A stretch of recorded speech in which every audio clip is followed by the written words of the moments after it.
Now off screen I've put in some base values for the different parts of our modular environment. Let me just zoom in here so that we can start to see some of them.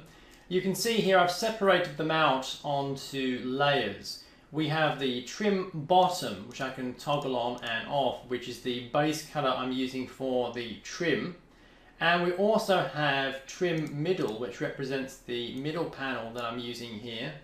And we also have our background layer, which effectively represents a consolidation of all the other base values I've put in for the top of the wall, the bottom of the wall, and the floor. And really all these values have just been included just by drawing marquee selections and filling it with base color. And since it's blended with the ambient occlusion map, it's still looking quite nice. Notice that it's all in grayscale. And that is because afterwards I might come in and start to paint in the colours separately, keeping the colours separated from the value, which is something that I generally like to do.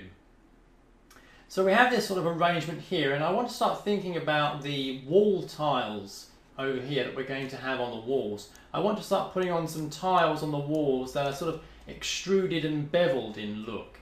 And the way I'm going to start to draw these tiles is by using the grid. So I'm going to choose View and Show Grid so that we can display the grid. And right now it's quite tessellated. I might increase the grid size by choosing Image, and we can choose Configure Grid.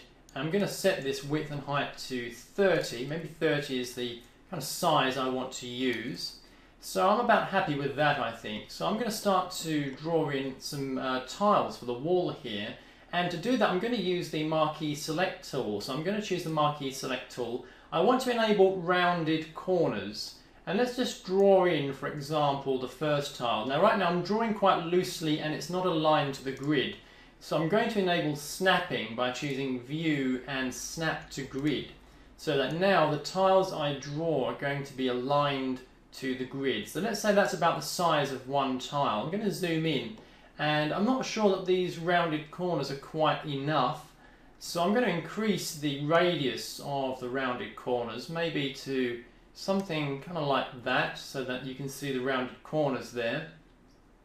And that's fine for one tile. I'm going to draw in maybe another tile, so I'm going to hold down the Shift key and draw in a second tile, and maybe draw in another tile there.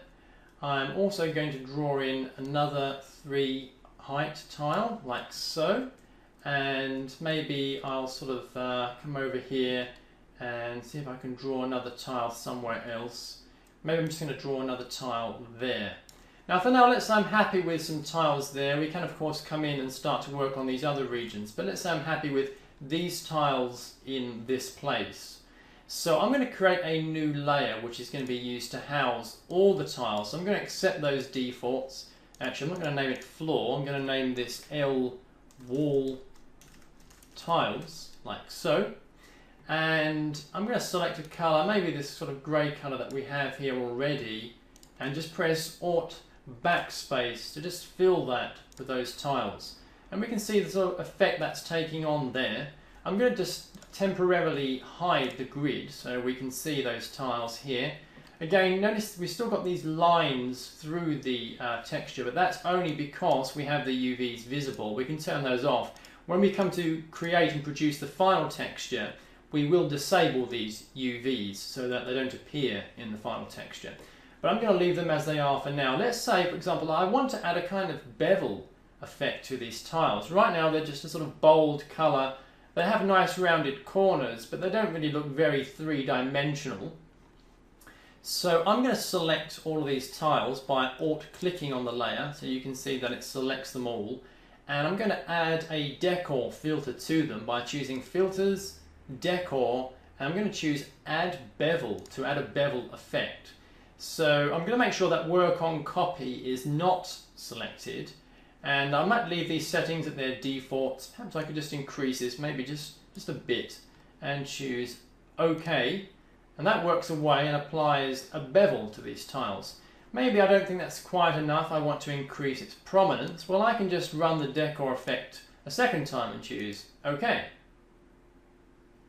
And there we've increased the prominence of the effect, and you can see that beveling now around the edges of the tiles. And I think that's looking pretty good. So there we've created a basic tile just by using the selection tool, the fill tool, and the bevel filter.